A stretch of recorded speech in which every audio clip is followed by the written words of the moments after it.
햇살 한 줌 귀히 여기던 시절 조선 후기 전주 완산골 한 귀퉁이에 자리한 김영감의 지소는 늘 축축한 기운과 당나무 찌는 구수한 내음 그리고 잿물 특유의 톡 쏘는 냄새가 뒤섞여 있었다. 그곳에 서지혜라는 이름의 젊은 여인이 있었다. 19, 꽃이라 불리기엔 너무 많은 풍파를 겪은 나이였다.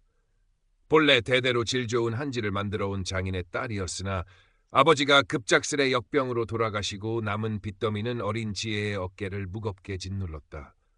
결국 아버지의 빚을 갚기 위해 그녀는 김영감의 지소에 고궁 신세로 들어와야 했다. 어머니마저 아버지 병간호와 생활고에 시달리다 지혜가 지소에 온 지 얼마 안 되어 세상을 떠났으니 지혜에게 남은 것은 차가운 현실과 빚, 그리고 아버지에게 어깨너머로 배운 한지 기술에 대한 희미한 기억뿐이었다. 지혜의 손은 또래 교수들의 곱고 흰 손과는 거리가 멀었다. 당나무 껍질을 벗기고 차가운 잿물에 손을 담그고 무거운 발틀을 밟아 종이를 뜨는 고된 노동은 손마디를 굵고 거칠게 만들었다. 하지만 그 손길에는 섬세함과 타고난 감각이 살아 숨쉬고 있었다. 당나무 섬유를 풀어낼 때의 신중함, 발 안에 섬유를 고르게 펼 때의 미묘한 움직임은 그녀가 단순한 고공이 아님을 말해주었다. 지혜는 말이 없었다. 지소의 다른 고공들과 살갑게 어울리지도 못했다. 마음 한구석에는 언제나 부모님에 대한 그리움과 빚이라는 굴레에서 벗어나고픈 간절함, 그리고 다시 모든 것을 잃을지도 모른다는 깊은 불안감이 도사리고 있었다. 그녀는 그저 묵묵히 김영감의 지시대로, 아니 그 이상으로 열심히 일했다. 그것만이 그녀가 할 수 있는 전부였고 어쩌면 희미한 희망의 끈을 놓지 않는 유일한 방법이었다. 김영감은 까다롭고 인색한 노인이었다. 지혜의 아버지와는 오랜 경쟁 관계이자 미묘한 애증의 관계였던 듯 싶었다. 그는 지혜의 성실함과 손재주를 알아보면서도 빚을 빌미로 그녀를 싼값에 부려먹으려 했다. 게으름 피우지 마라. 다풀 농도가 이게 뭐냐. 잔소리를 입에 달고 살았지만 가끔 지혜가 떠낸 종이의 결을 보며 못마땅한 척하면서도 속으로는 감탄하는 눈치였다. 어느 봄날 지소의 뜻밖의 손님이 찾아왔다. 갓을 단정히 쓰고 푸른 도포자락을 날리는 젊은 선비였다. 이름은 윤현.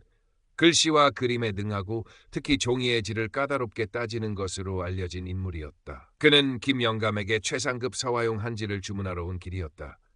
지소를 둘러보던 윤현의 눈길이 우연히 지혜가 연습삼아 떠놓은 작은 종이 조각에 머물렀다. 햇빛에 비춰본 종이는 얇으면서도 질기고 섬유의 결이 고르게 살아있었다. 영감, 이 종이는 누가 뜬 것이오? 윤현의 목소리에는 호기심이 가득했다. 김영감은 심드렁하게 대답했다. 별 볼 일 없는 고궁계집이 심심풀이로 한 겁니다. 하지만 윤현은 종이에서 눈을 떼지 못했다. 보통 솜씨가 아니오.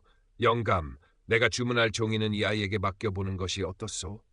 김영감의 눈썹이 꿈틀거렸다. 고작 고궁 계집에게 중한 주문을 맡기라니. 하지만 윤현은 전주에서도 손꼽히는 까다로운 고객이었다. 그의 비위를 거스를 수도 없는 노릇이었다. 잠시 뜸을 들이던 김영감은 마지못해 승낙했다. 정 그러시다면야, 지혜야, 이리 와보거라. 지혜는 얼떨떨한 표정으로 윤현 앞에 섰다. 자신에게 주어진 기회가 무엇을 의미하는지, 그것이 축복일지 또 다른 짐일지 알 수 없었다. 윤현은 부드러운 눈빛으로 지혜를 바라보며 말했다. 내 자네의 솜씨를 믿어보겠네. 부디 내 기대에 부응하는 종이를 만들어주게. 그날부터 지혜의 삶은 달라졌다. 윤현의 주문은 단순한 일이 아니었다. 그것은 잊고 있던 아버지의 가르침을 되살리고 자신의 잠재력을 시험하며 어쩌면 굴레와 같던 빚에서 벗어날 수도 있는 신락 같은 희망이었다. 지혜는 밤잠을 줄여가며 한지 제작에 몰두했다. 아버지께서 비법처럼 알려주셨던 닭풀의 농도, 겨울 당나무 껍질을 다루는 법, 종이의 두께를 일정하게 유지하는 기술. 기억은 희미했지만 손끝의 감각은 조금씩 되살아나는 듯했다. 하지만 과정은 순탄치 않았다. 잿물의 농도를 맞추지 못해 종이가 누렇게 변색되거나 닭풀이 너무 묽어 섬유가 가라앉아 버리기 일쑤였다. 건조 과정에서 날씨가 도와주지 않아 종이가 얼룩지거나 찢어지는 날도 많았다. 김영감은 여전히 지혜를 못마땅한 눈으로 지켜보며 좋은 당나무나 황촉귤의 원료를 선뜻 내주지 않았다. 지혜는 부족한 재료 속에서 최선을 다해야 했다. 때로는 밤늦게 홀로 남아 실패한 종이 더미 앞에서 남몰래 눈물을 삼키기도 했다. 그럴 때마다 유년은 지혜에게 큰 힘이 되어주었다. 그는 종종 지소에 들러 지혜가 일하는 모습을 지켜보았다. 기술적인 조언보다는 그녀의 노력과 재능을 인심으로 인정하고 격려하는 말을 건넸다. 너무 조급해하지 말게. 좋은 종이는 시간과 정성을 먹고 자라는 법이니. 그는 자신이 아끼는 오래된 서책을 가져와 지혜에게 보여주며 종이의 중요성과 아름다움에 대해 이야기해 주기도 했다. 지혜는 유년 앞에서 처음으로 자신의 꿈, 아버지처럼 최고의 한지를 만들고 싶다는 속마음을 조금씩 털어놓을 수 있었다. 딱딱하게 굳어있던 지혜의 마음에 잔잔한 파문이 일기 시작했다. 그것은 존경심이었고 신뢰였으며 어쩌면 그 이상의 감정일지도 몰랐다. 한편 지혜의 남다른 재능은 이웃 지장 주인인 박만식의 귀에도 들어갔다. 박만식은 욕심 많고 수완 좋은 장사치였지만 종이의 품질보다는 이익을 우선하는 인물이었다. 그는 김영감의 지소에서 뛰어난 장인이 나올지도 모른다는 사실에 위협을 느꼈다. 특히 지혜가 유년 같은 까다로운 고객의 주문을 맡았다는 소식은 그의 시기심에 불을 지폈다. 박만식은 은밀하게 방해 공작을 시작했다. 지혜가 쓸 좋은 당나무를 사들이는 상인에게 뒷돈을 주어 빼돌리거나 김영감의 고궁 중 하나를 매수하여 지혜가 끓이는 잿물통에 몰래 불순물을 섞게 했다. 갑자기 종이의 질이 떨어지거나 얼룩이 생기는 일이 잦아졌다. 지혜는 원인을 알 수 없어 더욱 애를 태웠다. 김영감은 박만식의 지침을 눈치챘을지도 모르지만 모른 척했다. 어쩌면 지혜가 너무 빨리 성장하는 것을 경계했을 수도 있었다. 지혜는 밤낮 없이 연구에 매달렸다. 실패의 원인을 찾기 위해 당나무 찌는 과정부터 잿물 만들기, 닭풀 숙성, 종이 뜨기, 건조, 도침까지 모든 과정을 세밀하게 점검했다. 아버지의 희미한 기억과 자신의 감각, 그리고 유년이 슬쩍 건네준 오래된 제지기술 서적의 내용을 더듬으며 해답을 찾아 나섰다. 잠이 부족해 눈 밑은 거뭇해지고 손은 더욱 거칠어졌지만 지혜의 눈빛은 오히려 더욱 단단해져 갔다.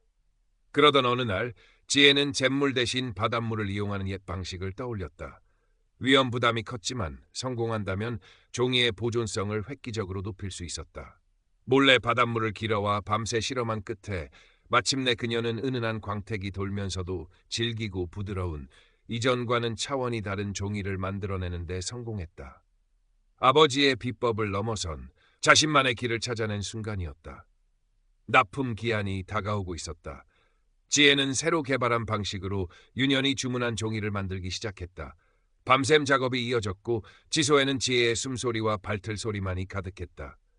완성된 종이는 달빛 아래 고고한 자태를 뽐냈다. 지혜는 떨리는 손으로 종이를 만져보았다.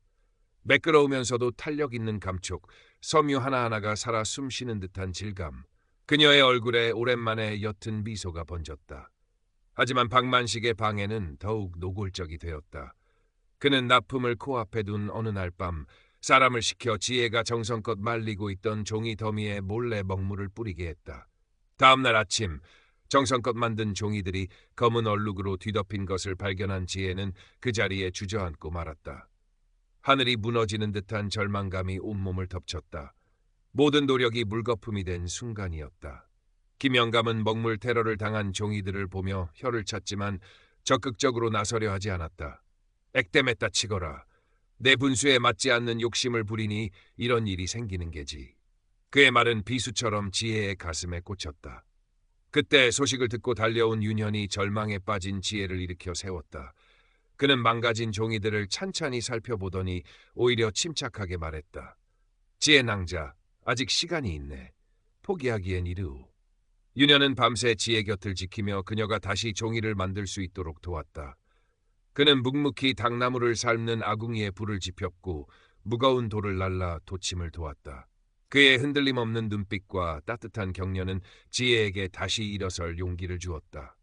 지혜는 눈물을 닦고 다시 발틀 앞에 섰다. 남은 시간은 단 하루. 그녀는 모든 감각을 곤두세워 종이를 뜨기 시작했다.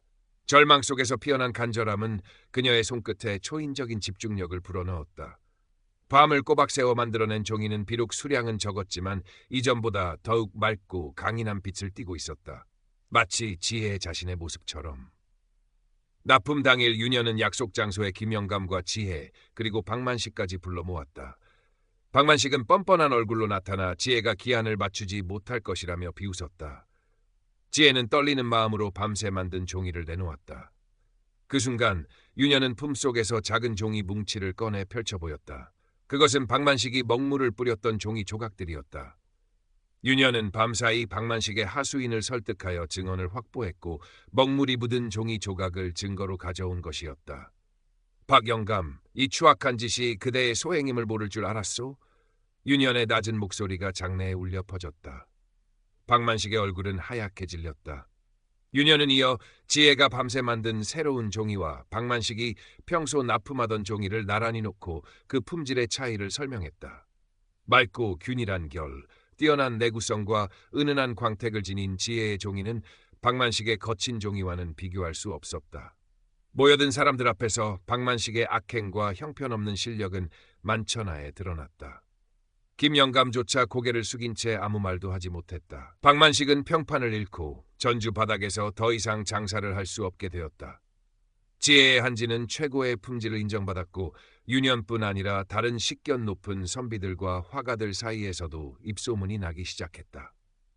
김영감은 마침내 지혜의 실력을 인정하고 그녀에게 묶여있던 빚 문서를 돌려주며 정식으로 지장의 기술자로 대우해주겠다고 제안했다.